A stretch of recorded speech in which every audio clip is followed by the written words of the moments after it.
All right, recording has started. Hello, everyone, and thank you for joining this meeting. My name is Dr. Suryas Kumar Namdev, and I'm a senior research analyst at the Indian Institute of Science, where I work on biological security policy. It is the inaugural lecture as part of the Bioresponsibility Policy Lecture Series, and this effort is part of the broader bioresponsibility initiative that we have at the Indian Institute of Science in Bangalore. The Bioresponsibility Initiative aims to strengthen safe, secure, and responsible life science research and innovation by conducting policy research, policy engagement and advocacy, outreach, and training. This lecture series is an important part of our effort to communicate crucial issues related to biological risks to the general audience through online public lecture. The format of this lecture is very simple. We have 40 minutes of presentation by the speaker, followed by 15 to 20 minutes of moderated Q&A.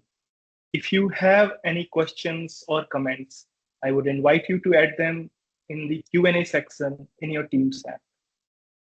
My colleague Ayushi and I will alternatively take these questions up for the speaker to respond to. Please note that the mics of all attendees are muted in this meeting, so we will only be able to take up questions added in the Q&A section of the app. So please add your questions during the presentation itself in the Q&A section, and then we'll be taking them up once the presentation. Also, we are recording the meeting, and the recording will be uploaded on our YouTube channel later. Now, with that out of the way, it is my great pleasure and honor to have with us Mr. Daniel Feakes to deliver this inaugural lecture at the Bioresponsibility Initiative. Daniel is the Chief of Implementation Support Unit of the Biological Weapons Convention within the United Nations Office for Disarmament Affairs in Geneva. He's also my former boss, and when I worked as a science and technology consultant at the UN Office for Disarmament Affairs, and I had a really amazing times learning from him and growing under his leadership as well. He manages the activities of the Implementation Support Unit and the implementation of other activities in support of the Biological Weapons Convention. He has served as the secretary of all formal BWC meetings since late 2014, including the 8th and 9th BWC review conference in 2016 and 2022, respectively. And those who have been part of these initiatives and activities can appreciate how big a deal it is, leading such an important part of our disarmament regime for so many years. Daniel also has experience in the field of multilateral disarmament and in working with international organizations. From 2009 to 2014, he worked in the Technical Secretariat of the Organization for Prohibition of Chemical Weapons, OPCW, in The Hague. At the OPCW, Daniel oversaw education and outreach activities and was involved in preparation and conduct of the third review conference of the Chemical Weapons Convention, the CWC. He also worked closely with partners in other international organizations and scientific communities, and also engaged a lot with the civil society during this work. So Daniel has been there for a very long time, leading these efforts with the chemical and biological disarmament. And it's really a great pleasure and privilege to have you here with us, Daniel. Over to you, Daniel. We will start with your presentation. Thank you very much. Yep. Hi, Suresh. Good afternoon, everyone. Suresh, thanks first of all to you for the very kind introduction. It's great to see you. As you said, we've worked together for quite a number of years now, so it's great to see you again. I'm very happy to be invited to talk to everyone today. So thank you very much for this opportunity, and congratulations to you and all the colleagues on this initiative and all the other great work that you are doing there in India and other places as well. It's great to see what's happening. It's great to have these initiatives of encouraging young scientists and emerging leaders in this field, this very, very important field of biosecurity and biological weapons disarmament as well. So no, we're very, very happy to be doing this, and all strength to you and to colleagues for organizing this and for the initiative and other similar initiatives going forwards as well. As Suresh said, I'm going to do a presentation. I'm just about to share the slides. Sorry, let me just, should be coming up soon. Suresh, does that look okay from your side? Yes, I can see that. Okay, perfect. Okay, so as I said, and as Suresh has already introduced me, my name is Daniel. I'm the head of the Implementation Support Unit of the Biological Weapons Convention, based here in the United Nations Office for Disarmament Affairs. We're here in Geneva in Switzerland, a very warm and sunny Geneva at the moment as well. So first of all, I'll start from the beginning. Now I see some familiar faces and names on the screen and the participants for this meeting, so apologies to some of you if I'm starting from the kind of basics of biological weapons and the Biological Weapons Convention, but just want to make sure that everyone is on the same page. So first of all, before I start talking about the treaty, about the Biological Weapons Convention itself, we have the question of what actually are we talking about when we talk about a biological weapon? So what is a biological weapon? On this slide, you can see the way in which the convention itself deals with this. So we are talking not only about organisms, about diseases that can kill and harm humans. This is one important thing to remember, but also animals and plants. So that can affect livestock and crops, for example, as well. So in some ways, it's a kind of a one health approach to biological weapons. We're also talking about we are talking about viruses, bacteria, fungi. Important to note, we are also talking about toxins as well. The Biological Weapons Convention is also sometimes called the Biological and Toxin Weapons Convention. So it covers both kind of categories in that sense as well. So we're really talking about the dissemination of disease-causing organisms or toxins. So it's basically using biology to inflict harm or death on humans, animals, and plants is one way to look at this. The deliberate use of disease as a weapon. When we talk about a biological weapon itself, it's really a combination, as you can see on the right-hand side of this slide, of the weaponized agent, so the disease, the toxin, for example, together with some kind of a delivery mechanism. Now, many people, when they think about weapons in general or biological weapons in particular, will think in the kind of traditional mindset of military kind of hardware. Things like missile warheads, shells, bombs, for example. With biological weapons, those things are entirely possible and have been developed in the past as biological weapons. But you can also think of much more kind of untraditional devices as well, dissemination devices, for example, things like crop sprayers, even things as small as small little aerosol spray cans, almost like a bottle of perfume or a can of deodorant or something. So we're not just talking about kind of military style hardware. We can also be talking about much smaller, more kind of niche and kind of less traditional dissemination devices as well. Whatever the device, whatever the agent used, if it's being used with the intent to inflict harm on humans, animals, or plants, then it is classified as a biological weapon under the convention. Now, in terms of and we're talking here about the kind of biological threat, biological risk landscape. So I just put this slide in here to give you a sense of the kind of spectrum, in a way, of the different biological risks that there are out there. And many of you may have seen slides like this in the past. And now I would imagine that many of you are also working on various parts of this spectrum as well. I would imagine more towards the left, obviously, than the right-hand side. But there is a wide spectrum here from, obviously natural disease outbreaks right across to the deliberate use of disease as a weapon and therefore biological warfare. And now this spectrum means that you also have an overlap of relevant professions, relevant institutions, from right on the left-hand side from the public health sector, going right to the right-hand side to the security sector, to the, like the armed forces, law enforcement, and so on. And so that also brings with it, as well as different kind of professional communities, it also brings with it different institutions, institutions really that have different kind of ways of operating and cultures and ways of talking and describing things in a way as well. So at the national level, as many of you are working at, you'll have, you know, people in the public health or the animal health sectors, but spanning right across to those in, you know, Ministry of Defense, in defense science, in law enforcement, in customs and things as well. And that's the same at the international level as well.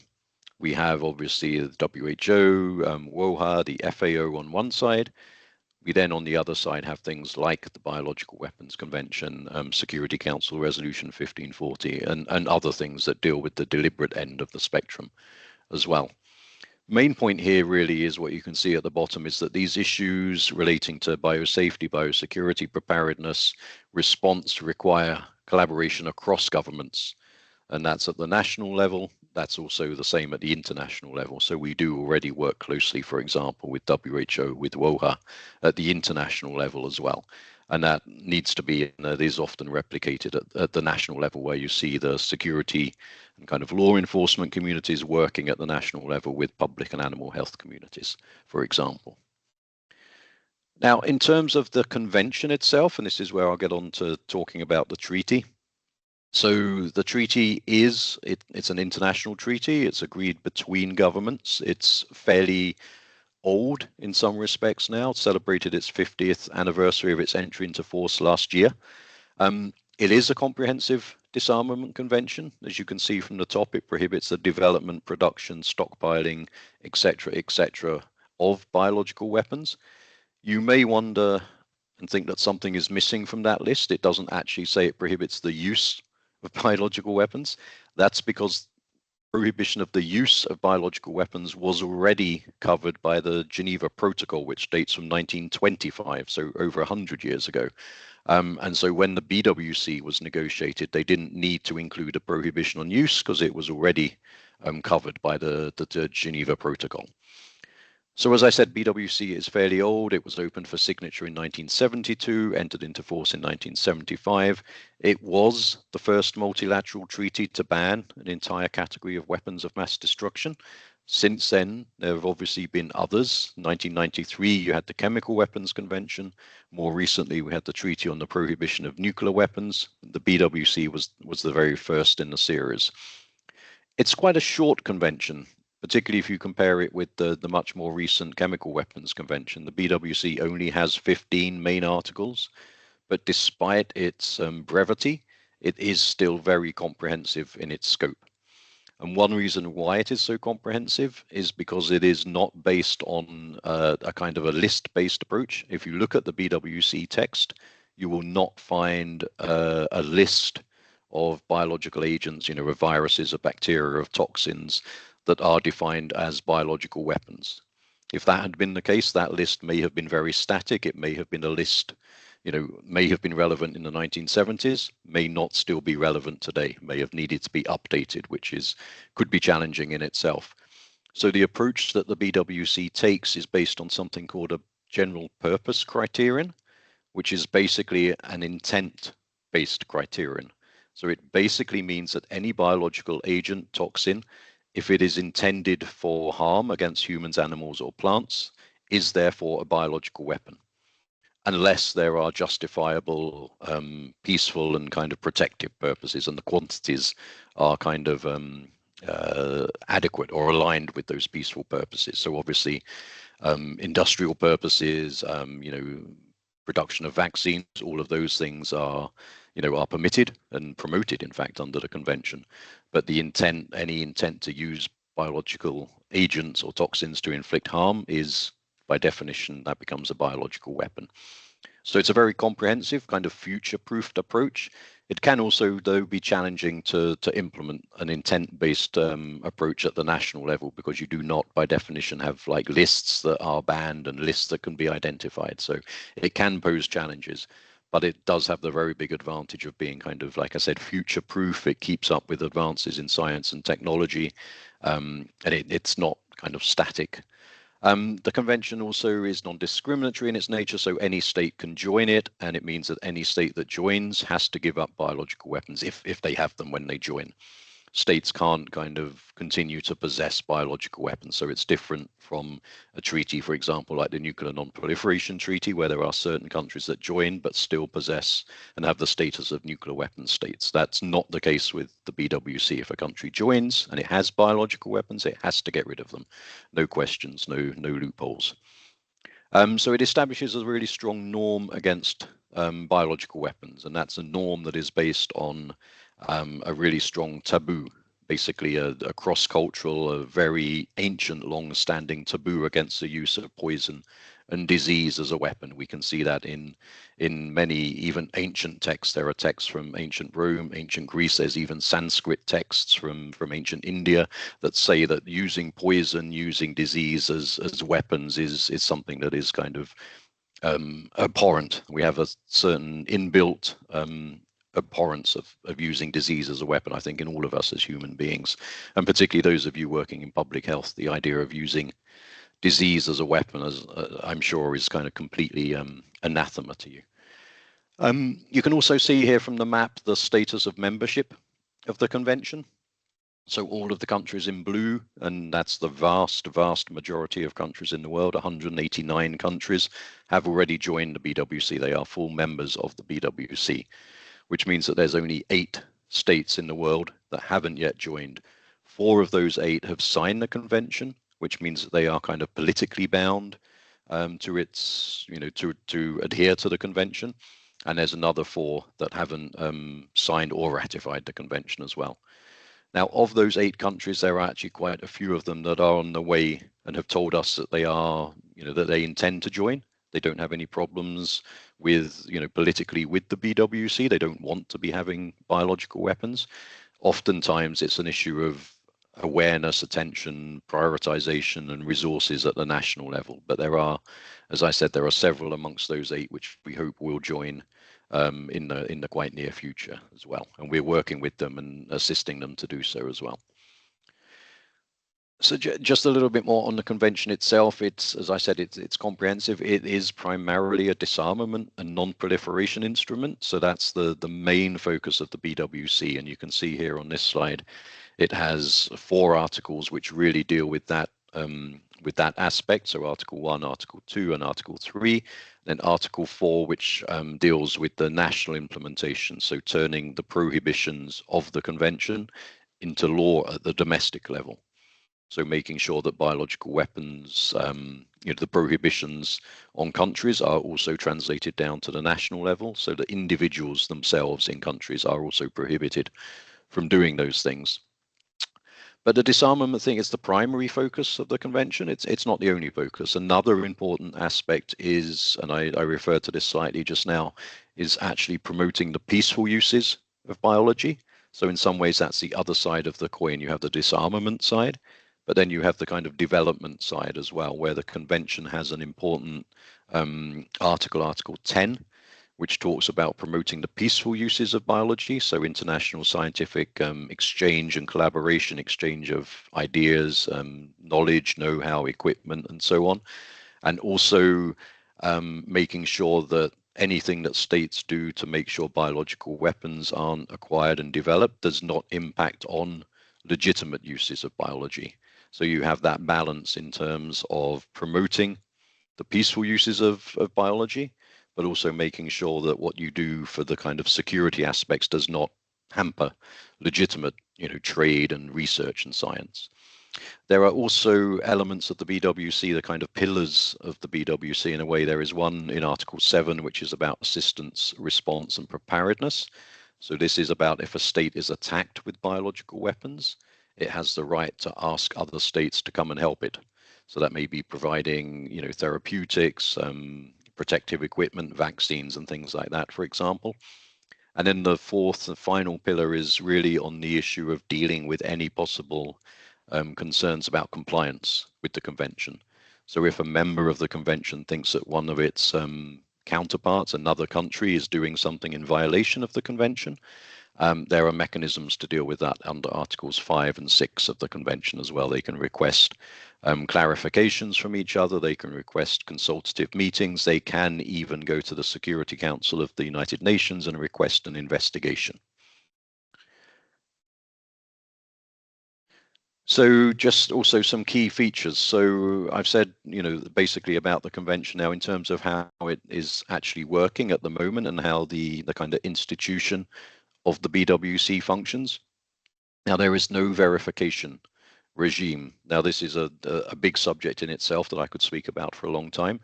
But basically, when the convention was negotiated back in the late 60s, early 1970s, in the geopolitical time, the Cold War, it was not possible for the countries that were negotiating it to agree on an intrusive verification system. And by that, I mean some kind of a system with, states having to submit declarations and then having international organization with inspectors who would check those and verify those declarations. That's what you have nowadays, for example, with chemical weapons, where I used to work at the Organization for the Prohibition of Chemical Weapons. You do not have that in the BWC. It wasn't possible, as I said at the time, diplomatically to negotiate that. And even back then, particularly scientists were saying it would be very difficult to design a verification regime for, in the field of biology.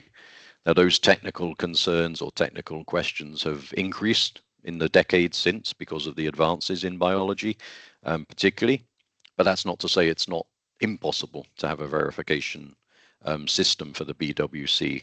There was about a 10-year process in the 1990s to try and agree an international verification system for the BWC, which unfortunately failed at the end of the 1990s. But it is now also being discussed again here in meetings in Geneva. So there are attempts again to try and design a verification system for the BWC. But as and many of you with technical backgrounds will appreciate, it's a difficult task in other areas of weapons of mass destruction, chemical weapons or nuclear weapons. You are dealing with, tangible objects that exist, that they are made by humans. In the area of biology, you are dealing with diseases that exist in nature. You don't have naturally occurring nuclear or chemical weapons, for example. So that brings in additional challenges. Also, the fact that most biological weapons or biological agents can reproduce, they can replicate and multiply. Again, not the same with chemical or nuclear weapons, sorry. And also the footprint of biological facilities, the labs and everything is often much smaller, particularly than for nuclear facilities. So many reasons why there is no verification regime. But as I said, there are discussions on that taking place again now. The BWC functions largely through what we call a review conference, which is a big meeting of all of the member states that takes place here in Geneva every 5 years.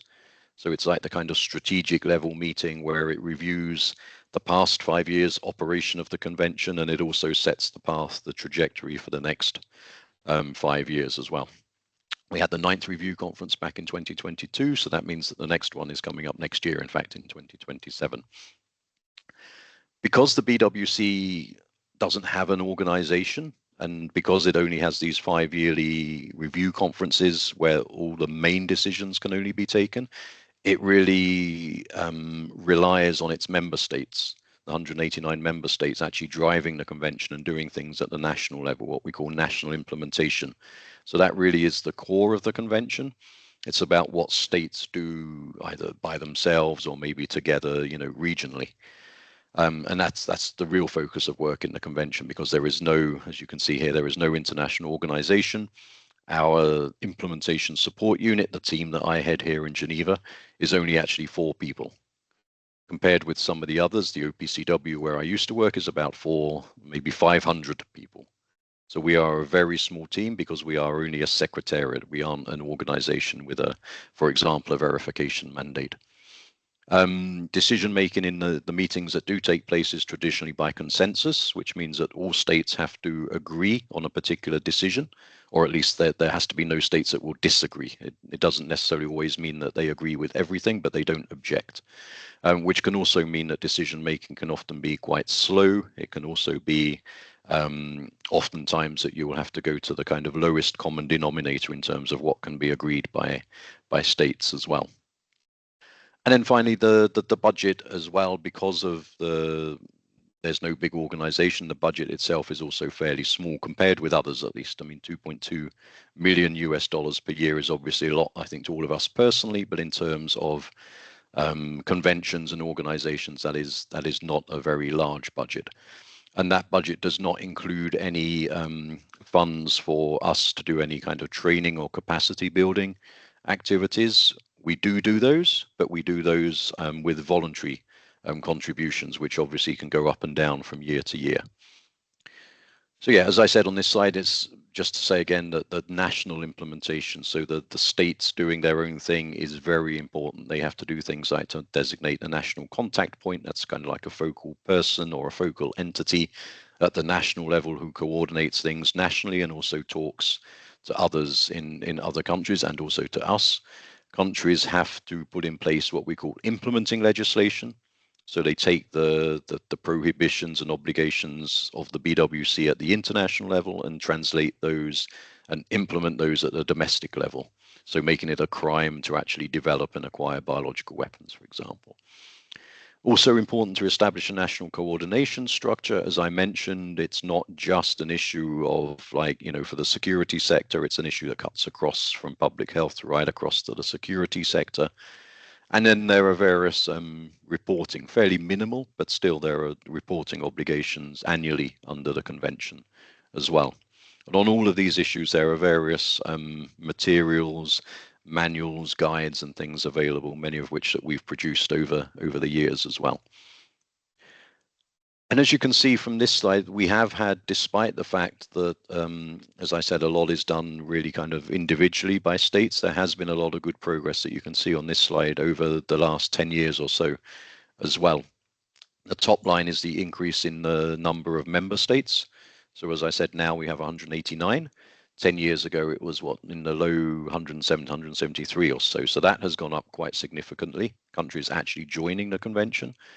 The numbers of the annual reports, what we call confidence building measures, CBMs, has gone up again, as you can see, significantly from the middle line. And also the number of the national contact points has also gone up quite significantly too over the last decade. So all of that is, I think, reflecting that the BWC is still seen as relevant by countries. The fact that they're investing time, resources in it, that's a demonstration of its relevance. It's also a demonstration that there are still needs out there. Countries need assistance and guidance and capacity building in this area. And also that we have, over the last few years, again, partly because of the relevance, seen that there are more donor states willing to provide us with funds that then allow us to do the capacity building and training activities. And you can see some of the things that we have been doing over the last decade or so on the slides, and these are supported by states that can provide funds, also by organizations. For example, the European Union has provided funds for quite a long time for many of these activities as well. And it's also not just about financial contributions. Financial contributions are always good, of course, and India has made some contributions to the budget, but it's also about in-kind contributions. Another example, particularly talking about India again, was a big conference that was held in New Delhi back in December as well, in which India hosted this big conference for countries of the global south, particularly on the BWC and biosecurity as well. So some of the things that we do, you can see on this slide. We promote countries to join the convention. So we help them, we encourage them, we provide them with materials, parliamentary visits and things like that. Strengthening awareness and sensitizing. Again, it's very important to do that with parliamentarians and senior decision makers as to why the BWC is important, why states should join and implement it. We do training and capacity building, for example, to prepare and submit the annual reports that I mentioned. We provide legislative assistance, so actually drafting the law and working with lawyers at the national level to help them to draft the laws that they need. Setting up the kind of national frameworks, national infrastructure and coordination mechanisms, and also quite recently we've now been able to provide more kind of hands-on technical training as well. So we're actually working, for example, with the International Center for Genetic Engineering and Biotechnology, the ICGEB. We're working with them to actually provide training courses at the moment for limited numbers, but of mainly young scientists from Global South, to actually have to spend a week, or actually we're working on some fellowships now with ICGB as well. And we also work, ICGB has a lab there in New Delhi.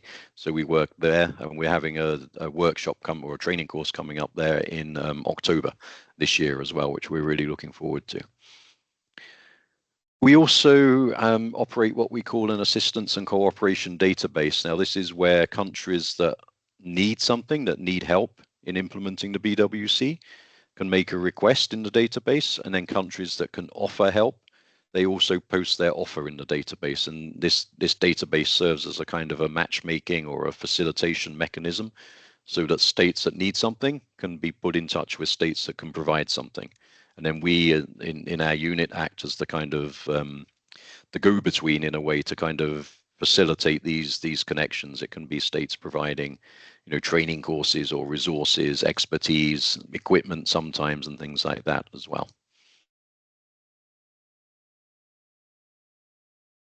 I just wanted to speak a little bit. I mentioned about the confidence building measures, the annual reports. I didn't say too much about them yet. So just in this next two slides, I think I'll say something on those. You can see at the top of this slide, the idea, the purpose of these. These came about in the mid-1980s, and there were some concerns back in those days about kind of military biodefense programs and the lack of transparency. So the idea of the CBMs was that states would provide each other with information on their biodefense programs and on other facilities on their territory. And that would help to kind of provide reassurance, to build confidence between all the members of the convention as well. They are not a tool for assessing compliance, and they are definitely not a substitute for verification. They are, as the name implies, they are there to build trust, to build confidence and reassurance amongst states parties. As I said, they're meant to be submitted annually. You can see in the boxes at the bottom the various things that need to be reported. So it can be about the numbers of maximum or high containment labs a country has, publications, kind of scientific research that the country is conducting, the legislation, regulations in the country, whether it did have a former offensive, a biological weapons program, whether it has ongoing biodefense programs, vaccine production facilities and things like that as well. So as I said, those are done for purely confidence building reasons, but they can also help countries themselves internally as well, because preparing a report like that requires a country to bring together all of the different stakeholders at the domestic level and get them together around the same table, providing information. So it's also a kind of a good internal kind of information sharing tool as well. And also obviously has internal security benefits as well, because it allows a government to find out where on its territory, particular pathogens, agents are being worked with as well. And you can see here also from this slide, and particularly from the graph, as I mentioned before, the very positive trend in CBM submissions that we've seen. 10 years ago, we would have 60 to 70 states submitting CBMs per year. Last year, we had 122, so almost double number of states actually submitting them. Still not perfect, because we would obviously like to have all states doing it, but it's a lot better now. And the trend, as you can see from that graph, is upwards every year. We have a year-on-year increase. So we're expecting the same again, to get even more CBM submitted this year as well. I also wanted to talk a bit about what's actually going on in the BWC right now, and what are the current discussions and developments within the convention here in Geneva. So as I mentioned, we had the 9th review conference back in 2022, so 4 years ago now, which decided to establish a working group. Now, it may not sound like a very dramatic or radical decision, but within the BWC, at least, this was quite significant, because the group itself was specifically mandated, you can see on the second bullet on this slide, to come up with specific and effective measures to actually strengthen and institutionalize the convention. As you've probably got the idea, from the previous slides, the BWC is quite institutionally weak, with no organization, no verification, a small secretariat. So states parties in this working group, which has been meeting every year since 2023, are now working on measures specific, concrete measures to actually strengthen the convention. They're working on the 7 topics that you can see in the blue boxes. Many of those have been discussed within the BWC for decades, some of them. Important, the 4th one, I think in particular, is compliance and verification. So as I said before, this issue of verifying the BWC is very firmly on the agenda of the current discussions here in Geneva. And so, yeah, there will be, hopefully, in the final report of this working group that should be adopted at the end of this year, there will be something in there as well on the subject of verification of the BWC. So the working group it's as the name implies, it's at the working level. It doesn't take decisions itself, it makes recommendations. And those recommendations will go next year to the 10th review conference that I mentioned before, because it's the review conference is the only body, the only meeting that can actually take decisions that then are have to be implemented by all of the members. And the working group is also, as well as working on those 7 topics, was also asked to make recommendations to establish 2 institutional mechanisms. One on science and technology review and advice. It may sound strange probably to many of you, but at the moment the BWC does not have a science advice mechanism. No science advisory board or panel or anything like that, despite the fact that it deals with an area of science. And also recommendations to establish an international cooperation and assistance mechanism. This would be a kind of capacity building mechanism. So the working group has, as I said, it's been meeting since 2023, so almost 4 years now. It has to finish its 10th session, which will be in December this year. And this slide gives you a kind of overview of the evolution of the working group. It started off in the first couple of the years, kind of harvesting ideas, identifying and examining different proposals. So at that stage, states were submitting lots of working papers, making lots of proposals. Since roughly the end of 2024, beginning of 25, it's switched much more to actually trying to kind of mold all of those ideas into actual recommendations, kind of concrete, tangible recommendations. So developing measures, as it says on this slide here. And there's been various iterations of that approach as well. And we are now within the working group at the stage, we have a fairly well developed draft final report already of the working group. I said the final session is not until December, but there would not be enough time in December to start the report from scratch. So for almost the last year, we already have, the working group has a draft of the final report, which is revised at each session of the working group. And also we have many meetings between the formal sessions. So this slide just shows you a little bit of information on the International Cooperation Assistance Mechanism as it's evolving. It's still not agreed, it's not established yet, it's still draft. So everything on this slide these are still draft recommendations, but this is an outline of what it could look like, where you would have the kind of program that sets the overall goals and strategy. You would then have a trust fund, a kind of voluntary fund that states could put money into. And then you would have a steering group which manages that fund and decides it receives project proposals from countries, and it decides which projects would be funded and receive money from the trust fund as well. There are other treaty regimes out there, including within disarmament, that have similar mechanisms to this as well. And then I also mentioned there's the one, the S&T advisory mechanism. Again, this is still draft at the moment, but the idea would be that it would establish, or the mechanism would consist of a large group called the advisory group, which would consist of all of the members of the experts from all of the members of the convention.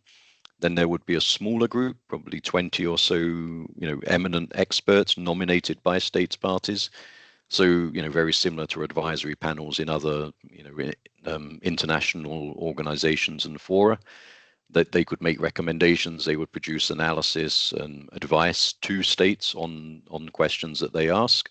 And then you would also have within this mechanism the possibility of establishing more time-limited, what we call temporary working groups on particular scientific topics.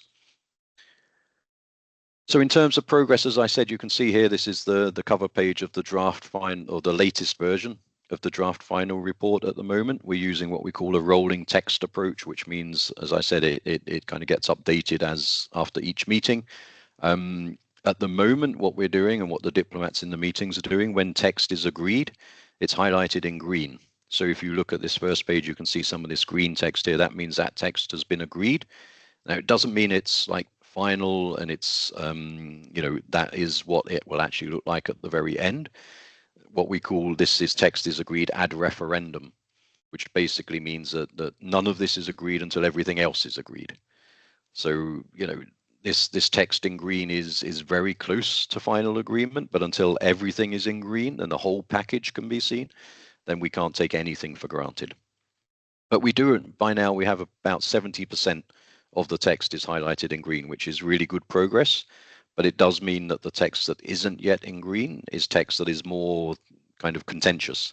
So, there's wider divergences on the text that's not yet agreed and not yet in green. So we are, the states within the working group are now working very intensely on those uncolored parts of text to get those also to be colored in green. We will actually tomorrow afternoon have another what we call informal consultation, which is when they will study the report again and try and agree more text, at least at the informal level. And then we will have the next formal session of the working group in August, in a couple of months' time, when we will hopefully have more text that will be shown in green as well. So just to wrap up, as I mentioned, the next review conference, so the review conferences being the big major decision-taking meetings that will be taking place next year. It has the function to look backwards, so to review the operation of the convention over the last 5 years, to take into account any new developments in science and technology that are relevant to the BWC. And obviously this upcoming review conference has the specific kind of unique task to actually decide what to do with the final report from the working group that I just mentioned. So hopefully it will decide to establish the two mechanisms I just mentioned. Hopefully it will decide to establish another working group, a more focused working group on the issue of verification, and also take other decisions as well. And it will need to also agree what BWC meetings will take place in the next intersessional period, so between the 10th and the 11th review conference. Right now, we don't have much clarity on the arrangements for the review conference next year. We don't yet know who will be what we call the president of the review conference, so who will be in charge of chairing the meetings. It should be someone, usually an ambassador here in Geneva, from what we call the non-aligned group. So that's basically the countries of the Global South. But we don't know yet who, we don't know when or for how long the meeting will be taking place. It has to be next year, but the practicalities haven't all been decided yet, but they will have to be decided quite soon, in fact. And then, final slide really with some kind of concluding observations, just to say that the BWC does establish a very strong norm against the deliberate use of disease. It is, however, the BWC itself and the regime is institutionally weak. There is no organization, there is no verification system compared with other WMD regimes. There has, however, at least in the last, kind of over the last decade really, been more attention by policymakers on bio issues, bio risk issues, I think particularly due to COVID-19, but also before that as well. We did, despite all of the geopolitical challenges back in 2022, we did have a successful outcome of the 9th review conference with the establishment of the working group that I've been talking about.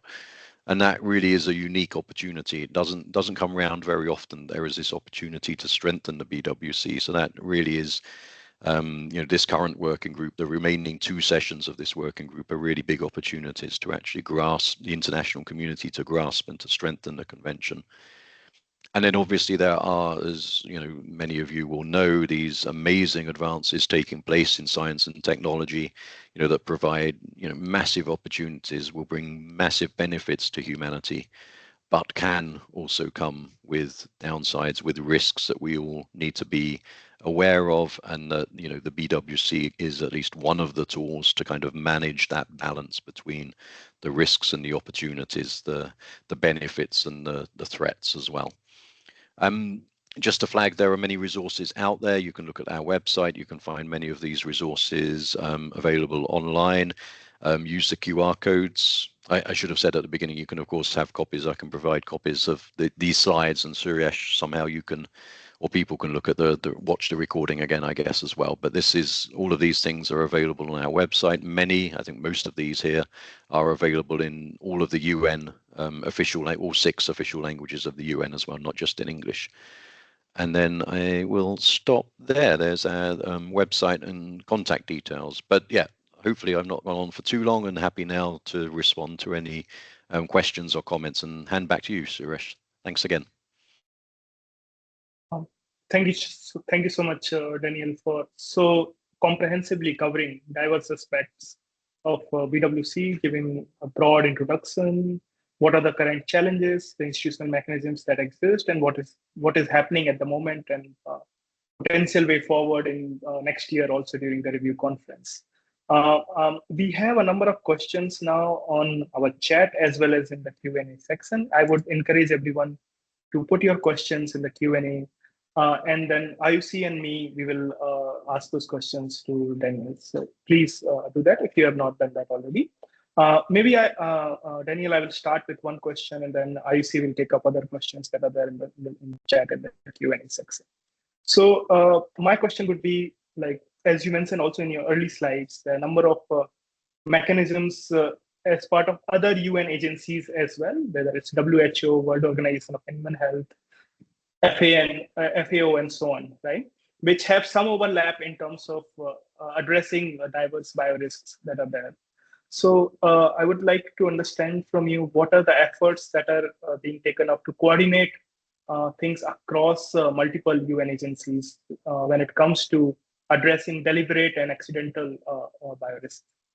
Over to you, Daniel. Yeah, thanks, Suresh. And it's a great question as well, and it's something that we spend a lot of our time working on and also trying to improve as well. As you said, and again, I think it goes back to the nature of the biofield, the biodomain. It cuts across so many different things, human, animal, plant, natural to accidental to negligent to deliberate.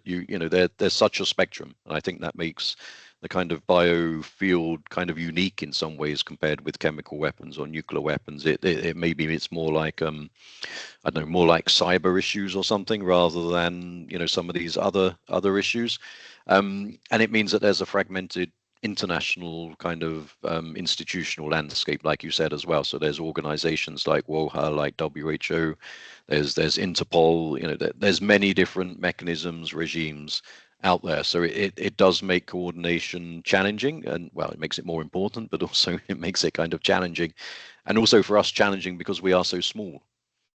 Because there is no one big organization for the BWC, it can sometimes be hard for us to talk to, at the same level as WHO.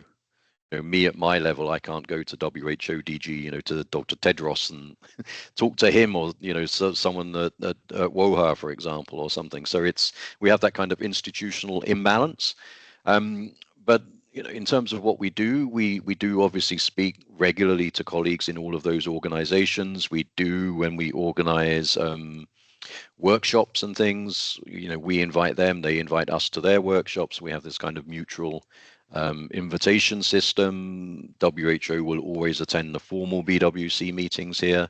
When we've had the working group meetings, WHO, OPCW, others have been invited to give technical briefings. So there's a very good kind of communication flow. And we have also over years worked with each other to try and define and try and kind of game out in a way what we would do, what each organization would do. For example, if there was a request for assistance, if a country thought that they had been attacked with biological weapons, how would the international community, the organizations respond? If there's a request for an investigation, something like that, how would we all work together? So we are, there's a lot happening. A lot of it is kind of more behind the scenes. in a way, but it's a lot is, again, I think it's, those of you that have been involved in things like this at the national level, it can be hard to bring together, health and security communities with different rules, different ways of working and different kind of cultures, similar at the international level, except also you have the kind of institutional imbalances I mentioned as well. But we do have mechanisms within the UN to try and improve coordination, but it's certainly something that still needs to be needs to continue. And I think one thing in this area that's important is kind of exercises and tabletop exercises, practices, simulations, and things like that as well, to kind of make people kind of think what could happen, potential scenarios, and to anticipate things as well. Thanks. Thanks a lot, Daniel. IC, maybe you can take a couple of questions together for Daniel. Yes. First of all, thank you, Daniel. This was a very great, insightful presentation. I myself have quite a few questions, but I think I'll first start with the ones in the chat. So one of the first questions we received was from Soumya Kanti Ghosh. He is also a part of our Bioresponsibility Future Leaders initiative. He's asking, what are the alternate ways the BWC adopts to assess enforcement of ban or prohibition on the member states? I'll take one more question just in the interest of time. Kanupriya is also asking regarding the recent efforts or endeavors in the BWC in the areas of dual use research. So if you can take both of these questions together, that would be great. Sure. Thank you, and thanks also for the questions as well.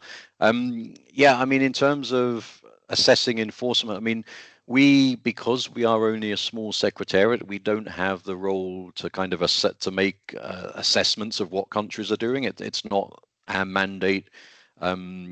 We haven't been given that role to actually make assessments of how countries are enforcing or implementing the BWC. We do obviously respond to lots of requests for countries to say, what should we be doing? So we have a good sense of how countries are doing things, but we do not have the mandate to actually go and kind of, give them a score, or to check, or to say you're not doing well enough on this aspect or that aspect or anything like that. So we don't do assessment in that sense. Other people do. And there are other organizations, I mean, and we do work with others that do kind of indirectly touch on this. For example, the WHO has the JEE, the Joint External Evaluation Process, where they kind of rank countries on certain things, which includes, one of the aspects is on biosecurity. Under the Resolution 1540 from the UN Security Council, they also have lots of matrices on countries as to how they are implementing, for example, the biological weapons aspects of Security Council Resolution 1540. So there's quite a lot of data out there. It's just that we ourselves don't have that mandate to do assessment or anything.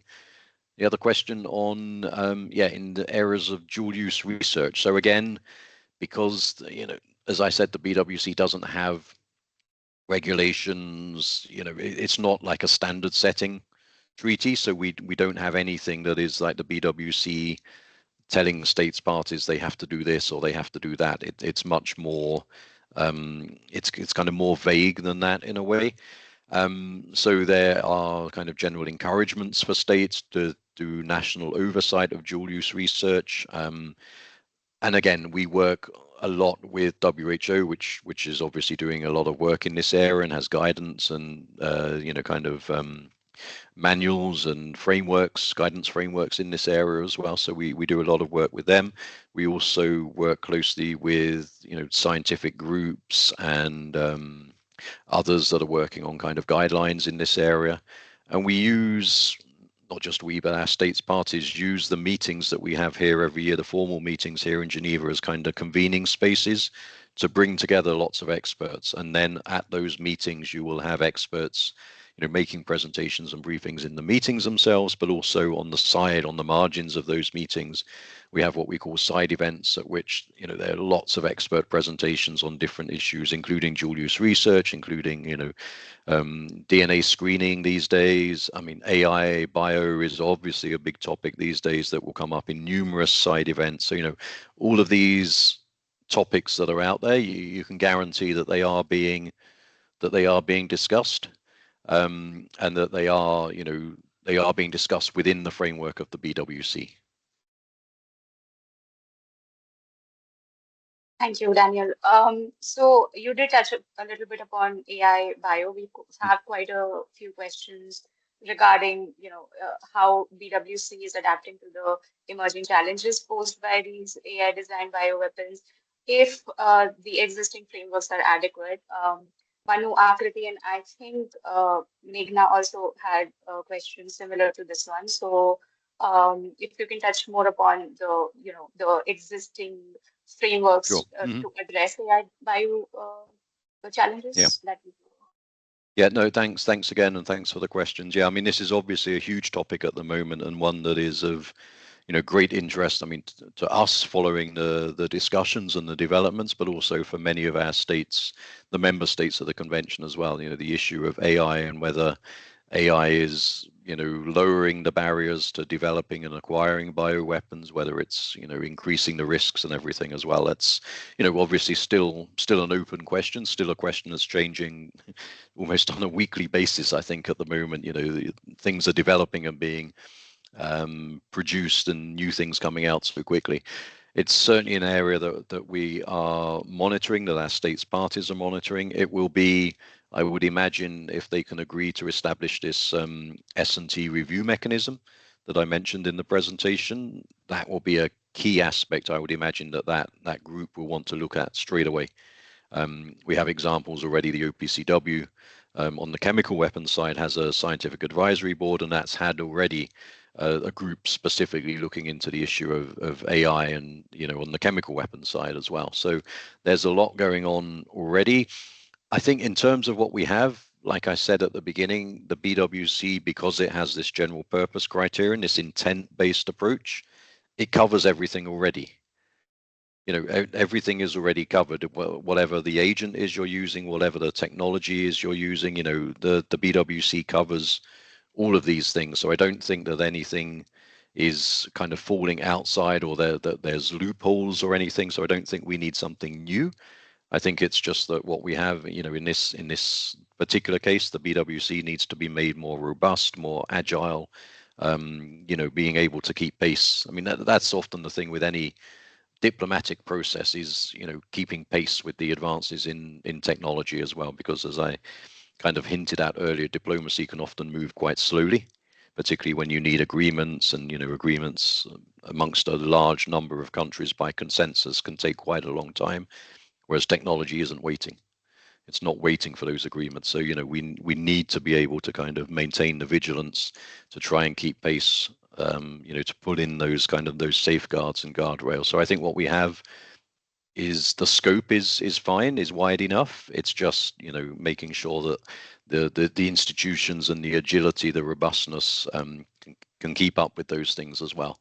But yeah, I mean, in terms of the developments in AI, like I said, there are lots of briefings, lots of reports that are obviously out there, but then also people, scientists, experts will come to our meetings and provide information, to the diplomats in the room here in Geneva on these topics as well. So there is certainly a large awareness of the AI issues, and it's not, I don't want to just kind of make out that AI is, on the risk or the kind of threat that it poses.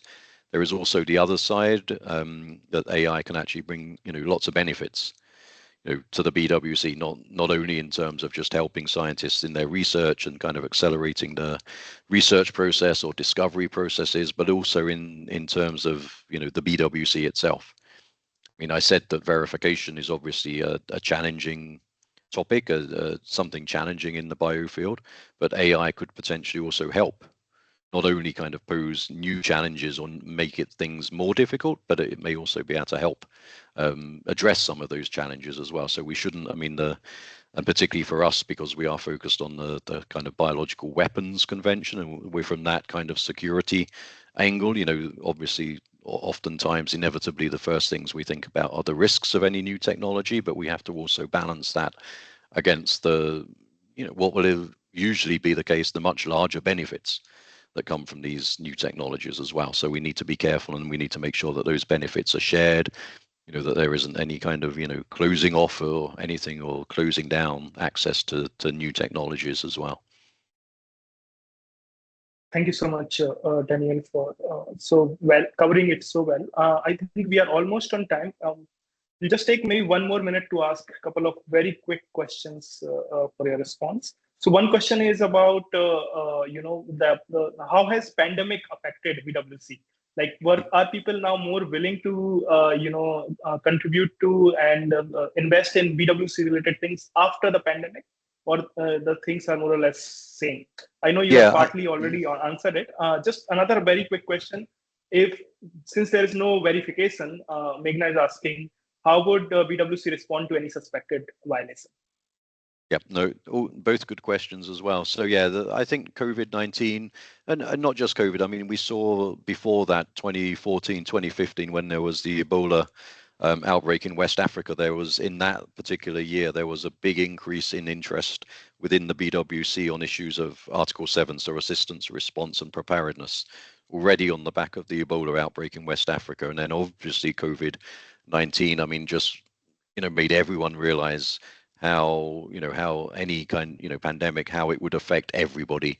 No one country, no one could, it's indiscriminate. You can't protect yourself. The damage and the disruption that could be caused. So I think it put those biothreat issues much higher on the kind of the agenda of, the most senior decision makers. So I think it had that awareness raising